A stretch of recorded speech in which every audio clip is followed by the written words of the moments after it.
Good morning everyone, mga pinagpala ng Panginoong Jesus. Right now, I would like to share something very important sa ating lahat. Ito ay walang iba kundi ang apat na mga ngabayo, the four horsemen, na alam naman po natin na kapag ka yung pinakauna din ay na-unfold o nabuksan na at sumakay na yung nakabayong puti sa kanyang kabayo at lumilipad-lipad na. That's not Jesus Christ, okay? That's the Antichrist, okay? Pag yun ay nag-umpisa na pong na-unfold, it only means one thing. Nandito na po ang Great Tribulation. 7 taon na paghihirap na kailanman hindi pa naranasan ng buong sangkatauhan. Okay? So, ngayon, nais ko pong bigyan ng linaw ang mga bagay-bagay. This morning, habang ako po ay nag-i-scroll sa YouTube, ang pansin ko po ay tinawag ng isang video, hindi ko na po babanggitin dito. Very popular po itong preacher na ito, American preacher by the way. At parang nakita ko sa akin lang pananaw, parang naghahamon siya na ipagtanggol yung kanyang view.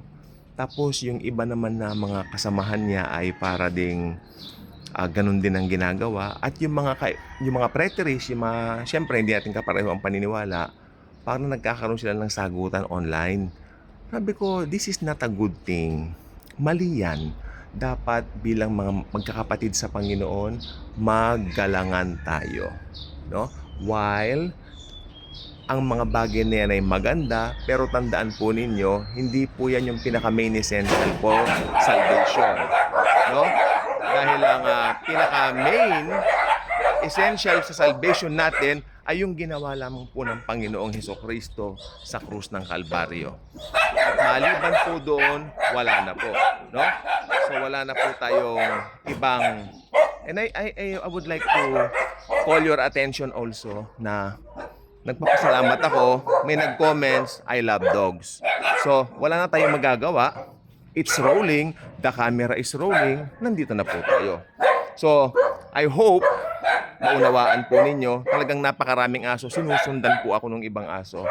Ano? Mahirap po maghanap ng pwesto po dito, mga kaibigan. Hindi po ganun kadali. So, unawa lang po. No? Habang ang sinasabi ko po sa inyo ay patungkol po roon sa nakita kong preacher. Very popular preacher po siya sa Amerika.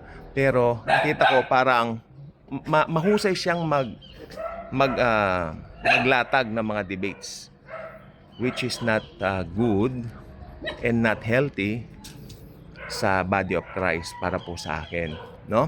Ngayon, tignan po natin dito yung pinaka-essential. Siyempre po, salvation. Magdala tayo ng kaluluwa sa Panginoong Jesus. Yun po ang pinaka-importante. Pero, nandito rin naman po ako para ibigay yung aking view, yung ating paniniwala bilang mga futurists. Kung may preterist, may futurist. Tama po ba?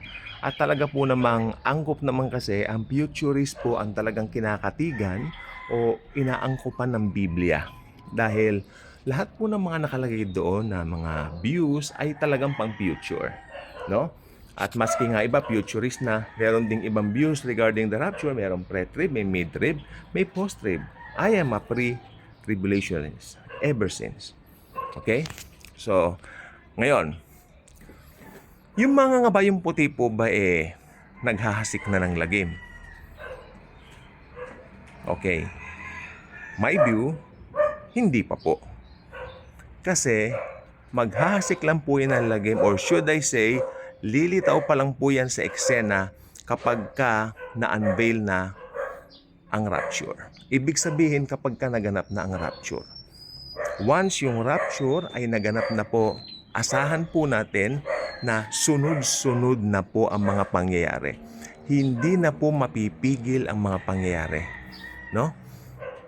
Nandyan na po yan. Pag dumating na po yung panahon na yung Antikristo ay siya po ay lumabas na po, susunod na po dyan yung mawawala na po ng kapayapaan sa mundo. Ibig sabihin magkakaroon po ng gera o war. Ito po yung nire-represent na nakasakay sa pulang kabayo. Tapos susunod po yung black horse. Dahil may war, no? Yung black horse lilitaw din po, ito po yung famine. Tapos yung pinakahuli, yung kulay ash na kabayo, ito po yung death. o yung pale na kabayo ka natin, ito po yung death, ito po yung kamatayan. Okay? So, talaga po ang naniniwala ako yung apat na mga kabayo, ito ang buong picture ng Great Tribulation.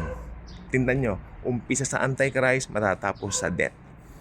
Kasi at the end of that, darating ang Panginoong Jesucristo at papatayin at pupuksain niya yung mga kumakalaban sa Kanya at yung mga kumakalaban sa bansang Israel.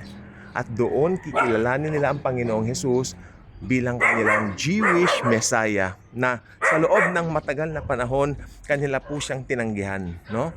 Pasensya na po sa mga aso. Isa hindi ko na po alam, pero alam niyo, the grace of God is very powerful. At kaya niyang takpan lahat ng yan. At pag binigay na po niya yung gadget na o-ordering ko niyan, well, solve na po tayo. No? Solve na po tayo at tapos ng problema sa mga maiingay na yan, mga outside noise. Okay, balik po tayo sa topic po natin. Kaya maliwanag sa atin pong pag-aaral na ito, wala pa po tayo sa tribulation. Kaya nagtataka lang po ako sa ibang kapatid natin, bakit parang gustong-gusto rin naman nila na tribulation na? Why? Why is it that parang gustong-gusto nila yan, tribulation na? At yung mga nagko-comment dito, alam nyo, I feel you. May nag-comment dito, pagod na po ako sa mundo, pastor. Kailan po bang rapture? I feel you. Marami po nagko-comment na ganyan. Actually, yung mga nakakasalamuha ko sa personal, ganyan, pastor, pagod na ako. Nakakapagod ng mabuhay sa mundo. Kailan po bang rapture? Sabi ko, hindi ko po alam.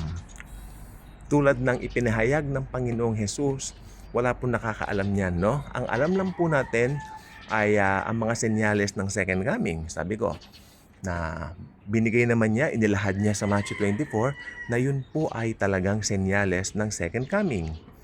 No? Pero ang masasabi ko lang, sabi ko, kung malapit na ang second coming, mas malapit na ang rapture. Sapagkat ang rapture, ito po ay revelation, no?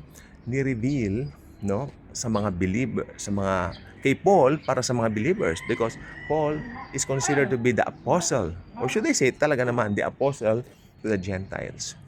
Alam naman po natin 'yan. Tumahimik yung mga aso. Okay. So, wala pa po tayo sa tribulation. Kaya napakaganda po, may pagkakataon pa para ma-save, tanggapin ang ginawa ni Jesus sa krus ng Kalbaryo, no? At after that, magpaniniwalaan mo na yun lang yun. Wala nang iba, wala kang gagawin, wala ka nang idadagdag sa kanyang finished work. It's all about bringing souls to the Lord Jesus Christ. That's the most important thing. Kaya tayo mga magkakapatid sa Panginoon, be confident na nasa church age pa rin tayo. May chance pa kayong maligtas. Kaya mag-pray po tayo ngayon at para magkaroon ng chance yung iba na upon seeing this video, maligtas din po. Pray po tayo ng panalangin, no, upang tanggapin ng Panginoong Jesus sa kanilang mga buhay. Okay? So ito na po yun. Pray po tayo. Father God, I know that I am a sinner and I need a Savior. Father God, thank you for sending Jesus into the whole world to die on the cross for the sins of the whole world and whole humanity. Thank you, Father God, because by the blood of your Son, Jesus Christ, I can now have my salvation. Father God, I believe in what Christ has done for me on the cross, and that's all, and it's sufficient, and I believe Jesus is the only way to heaven. Father God, thank you very much. And now I repent of my sins, past, present, and future. And Lord, I know I am forgiven from my past and present future sins.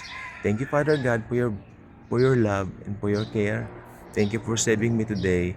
In the name of your Son, Jesus Christ. Amen and amen.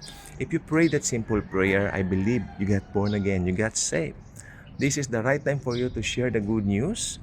Humanap ka ng mga taong kakilala mo na hindi pa nakakilala kay Jesus at i-share mo si Jesus, yung ginawa niya sa cross, na yun lang ginawa niya sa cross, sapat na at wala na pong iba. Yun lamang po, paniwalaan mo lang yung ginawa niya sa cross, sapat na para ikaw ay maligtas. Okay? So sa mga naligtas, congratulations. Thank you po and God bless sa ating lahat.